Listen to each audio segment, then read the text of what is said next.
کہ ہمیں اپنی زندگی کو ان راہوں پہ ڈالتے ہوئے صبر اور استقامت، اب صبر اور استقامت کی دولت ہمیں کیسے نصیب ہوگی، یہ دولت کس طرح، یہ قوت راسخہ ہمارے اندر کیسے پیدا ہوگی، اور کس طرح ہمارے من کے اندر یہ چیزیں سمائے گی۔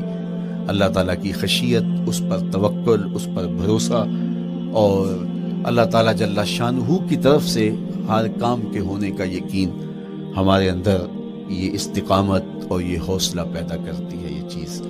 اس لیے مجھے اور آپ کو اپنی پوری زندگی میں اس عمل سے گزر کر کے اپنے آپ کو مضبوط ترین صورتحال میں لا کے کھڑا کرنا پڑے گا، اور یہی زندگی کا جمال ہے۔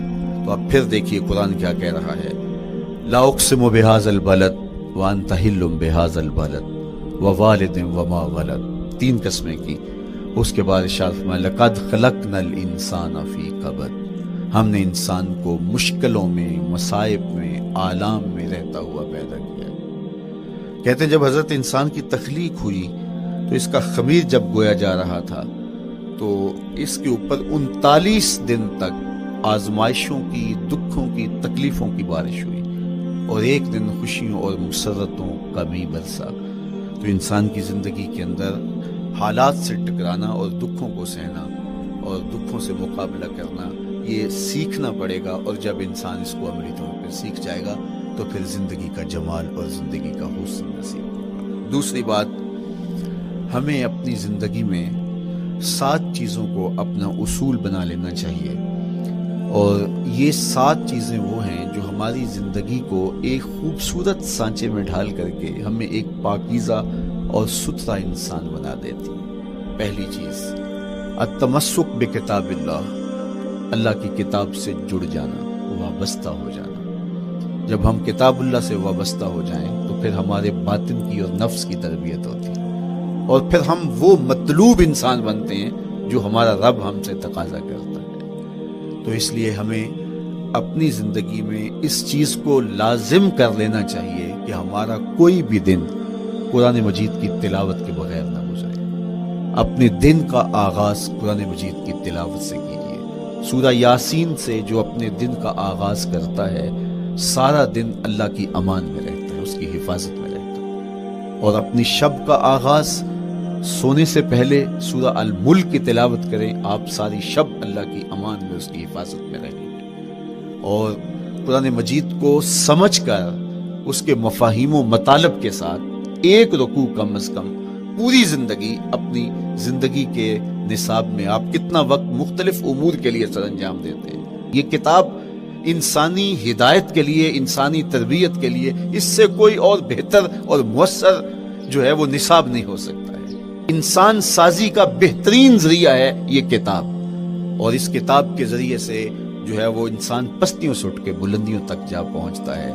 اقبال نے تو کہا کہ گر تمی خواہی مسلمان زیستن، نیست ممکن جز بقرآن زیستن، اگر تو مسلمان بن کے جینا چاہتا ہے تو قرآن کے بغیر ایک قدم بھی نہیں چل سکتا۔ تو آگے چل کے اسی نظم میں کہا کہ فاش می گوئم آنکھ در دل مزمرست، این کتاب نیست چیزیں دیگرست، اگر میں کھل کے بیان کر دوں جو میرے سینے میں چھپا ہے تو میں تجھے بتا دوں کھل کے یہ کتاب نہیں، یہ کوئی اور ہی شے ہے۔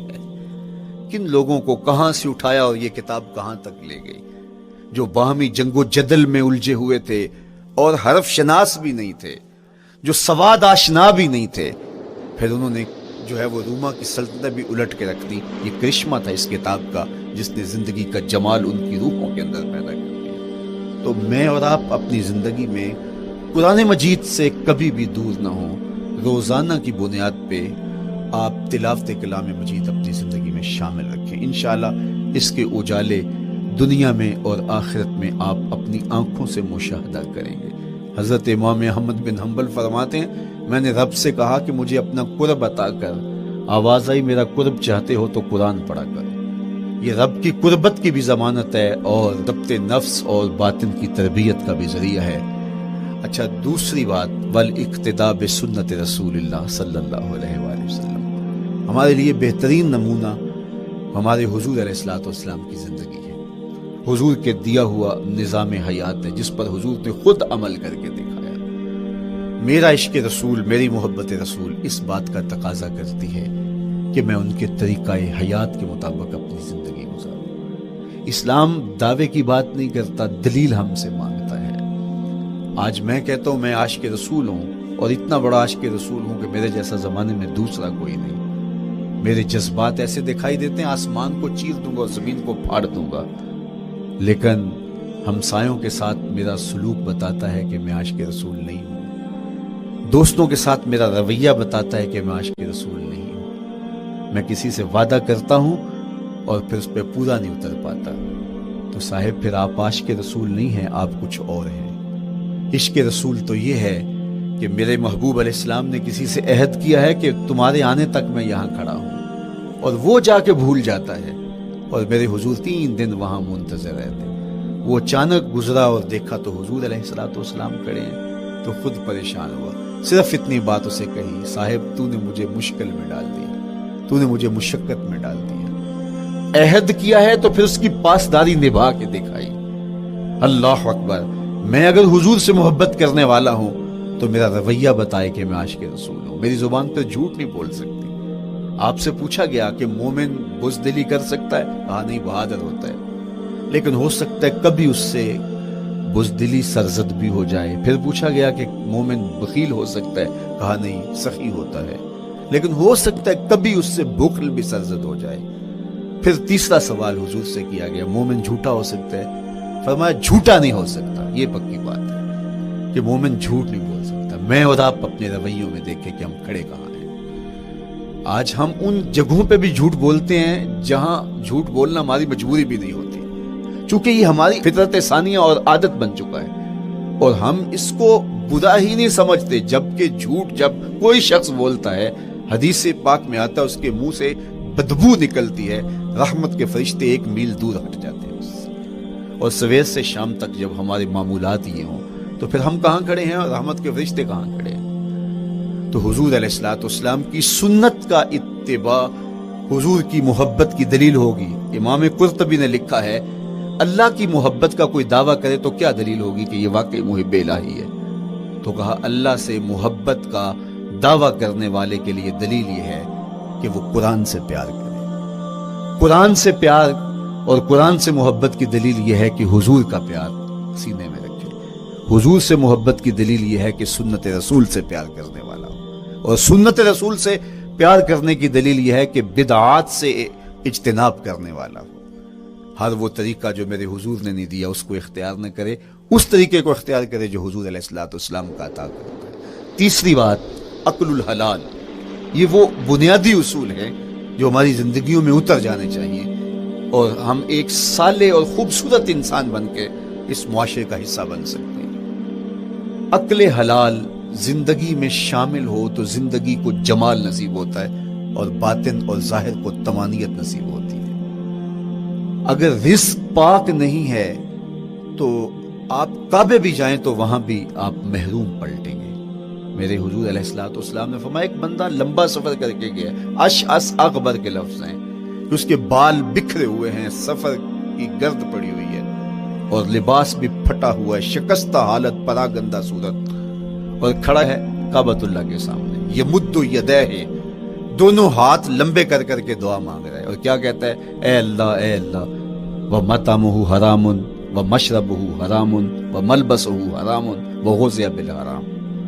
فرمایا اس کا کھانا حرام کا ہے، اس کا پینا حرام کا ہے، اس نے جو لباس پہنا ہے وہ حرام کا ہے۔ میرے حضور فرماتے ہیں، بتاؤ اس کی دعا کیسے قبول ہوگی؟ اب لمبا سفر کاٹ کے حرم کعبہ میں پہنچے، غلاف کو پکڑ پکڑ کے دعائیں کر رہا ہے، لمبے لمبے ہاتھ کر کے دعائیں مانگ رہا ہے، ملتزم سے لپٹا ہوا ہے، حتیم میں سجدہ ریز ہو کے رو کے دعائیں مانگ رہا ہے، لیکن دعا قبول نہیں ہوتی۔ کیوں؟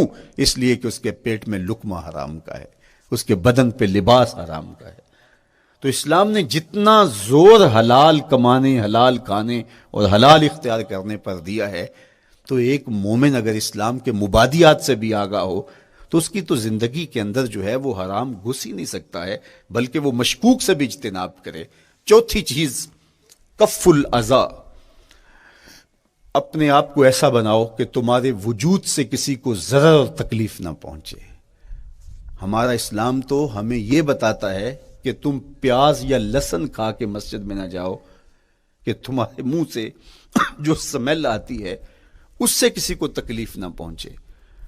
تو یہ اسلام کی دی ہوئی تعلیمات ہیں کہ مسجد میں بھی جانا ہے تو اپنے آپ کو دیکھو کہ تمہاری حالت کیا ہے, تمہاری وجہ سے کسی کو تکلیف نہ پہنچے, تمہارے رویے اتنے خوبصورت ہوں, تمہارے ہمسائے بتائیں کہ یہ واقعی مسلمان ہے. مسلمان کی تعریف کی گئی, المسلم من سلم المسلمون من لسانہ و یدہ. مسلمان کون ہے؟ جس کے ہاتھ سے, جس کی زبان سے دوسرا مسلمان بھائی محفوظ ہے, تو وہ مسلمان ہے. اللہ اکبر. ہم یہ جو کہتے ہیں السلام علیکم, اس کو کہتے ہیں تحیت المسلم, مسلمان کا تحیت. تو اس میں اس کے معنی پہ غور کریں تو ہم اس کو ضمانت دے رہے ہوتے ہیں, السلام علیکم, تیرے اوپر سلامتی ہو. تو ہم اپنی جانب سے اسے ضمانت دیتے ہیں, میرے بھائی میری طرف سے تیری عزت, تیری جان, تیری آبرو سلامت ہے. اب میری